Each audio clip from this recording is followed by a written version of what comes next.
Kita bahas soal rencana pembatasan pembelian BBM subsidi ini bersama Ridwan Hisyam, anggota Komisi 7 DPR RI, dan Esther Sri Astuti, Direktur Eksekutif Institute for Development of Economics and Finance atau INDEF. Selamat malam semuanya, apa kabar?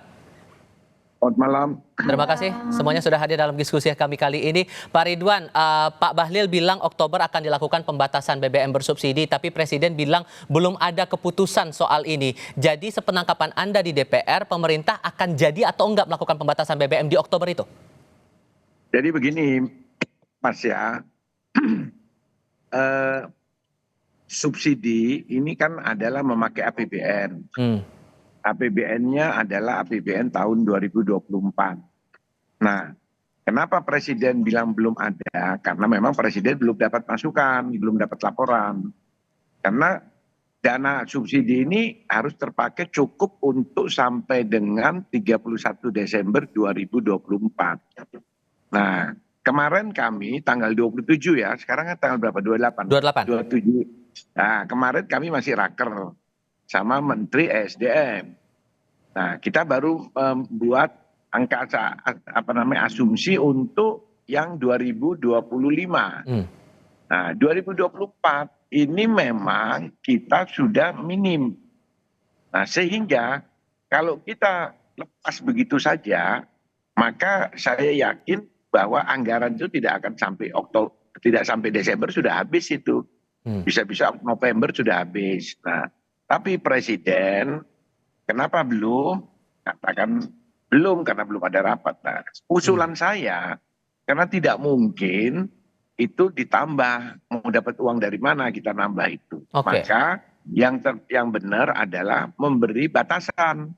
Batasan dalam artian yang memakai dana subsidi ini, contohnya kalau BBM harus ketat sesuai dengan aturan. Bentuk pengetatannya gimana kalau bocoran yang Anda terima dari pemerintah, Pak? Nggak ada bocoran, kalau kita tidak perlu bocoran, kita terbuka, rapat dengan pemerintah itu terbuka, jadi tidak ada bocorannya. Ya caranya adalah memberi batasan, bukan artian semua ditutup, tetapi harus ketat. Nah, dalam hal ini pemerintah, Pertamina bersama BPH Migas ya, Badan Pengelola Migas itu harus menerapkan aturan-aturan yang sudah ada. Itu saja, itu pasti akan turun pemakaian itu. Karena sekarang itu kalau kita lihat di SPBU, itu bebas itu mereka mau siapapun dibiarkan. Nah, inilah yang menjadi masalah kenapa akhirnya belum waktunya subsidi itu sudah habis. Sudah sedikit, tinggal sedikit. Belum lagi LPG. LPG juga disubsidi, LPG 3 kilo. Itu juga semuanya bisa pakai. Yang namanya restoran itu pakai LPG 3 kilo, itu kan tidak boleh. Nah, jadi bentuk pembatasannya, ini mau menegaskan saja Pak, jadi bentuk pembatasannya itu apakah sebatas pada siap pengguna kendaraan tertentu saja yang bisa mengonsumsi BBM bersubsidi ini, atau sampai pada level menaikkan harga BBM? Saya kira begini, kalau naikkan harga BBM lebih bermasalah, saya lebih mengarah kepada aturan yang sudah ada itu diperketat. Karena sekarang tidak ketat. Nah, tinggal pemerintah memperketat tadi itu, BPH Migas harus turun aparat-aparatnya bersama dengan pemerintah daerah. Karena pemerintah daerah itu juga dapat dana dari alokasi BBM itu dapat dana yang namanya pemerintah daerah. Nah, terus polisi, aparat kepolisian, kalau ada laporan jangan dibuat 86 proses, sehingga rakyat itu betul-betul tidak berani, bukan rakyat saja, pengusahanya ini membiarkan. Nah, akhirnya ya yang penting cepat laku, habis, besok datang lagi. Upaya untuk pemerintah yang berkurang, yang kurang, gitu saya kira. Upaya untuk mengendalikan itu tadi Mbak Esther. Tapi kan di tengah tantangan ekonomi yang juga kita alami Mbak Esther, pertumbuhan ekonomi kita dipandang oleh beberapa ekonom ini stagnan, kemudian jumlah kelas ekonomi menengah kita masih terbilang besar, walaupun sudah dijelaskan sebelumnya terakhir kali oleh Menko Perekonomian bahwa jumlah kelas menengah kita tuh sudah turun sebetulnya. Tantangan ini efeknya bakal gimana kalau jadi pembatasan itu dilakukan, dan idealnya bentuknya kayak gimana? Ya, kalau menurut saya yang namanya kenaikan harga ya BBM atau ini dampak dari pengurangan subsidi BBM ini akan berimpact pada kenaikan harga-harga pangan dan harga-harga barang secara keseluruhan. Kenapa? Karena dari harga BBM yang naik itu kan merupakan komponen dari biaya transportasi.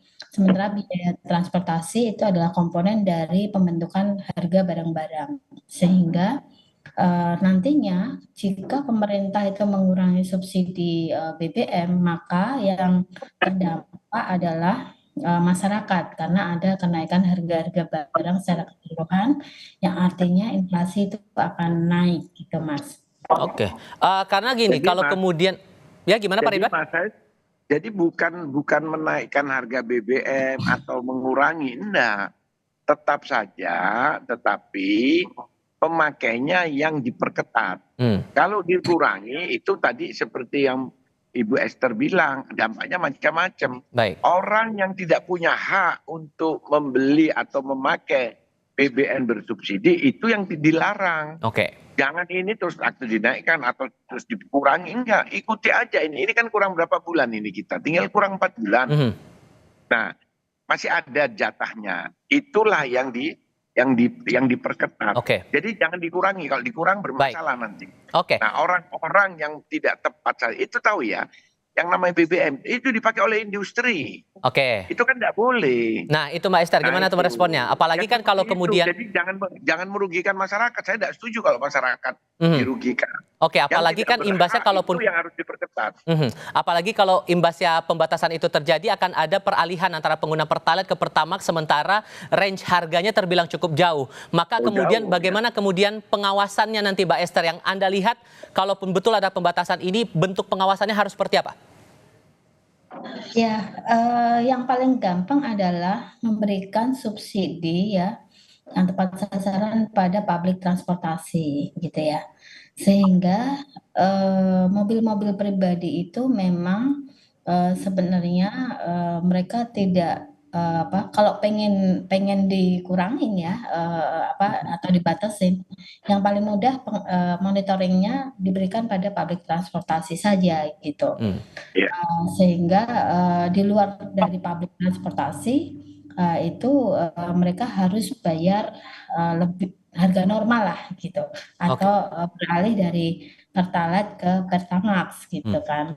Nah, ini yang lebih mudah. Tetapi kalau nanti mobil pribadi masih diberikan kesempatan untuk mendapatkan BBM subsidi, maka ini yang harus lebih detail lagi gitu pengawasannya.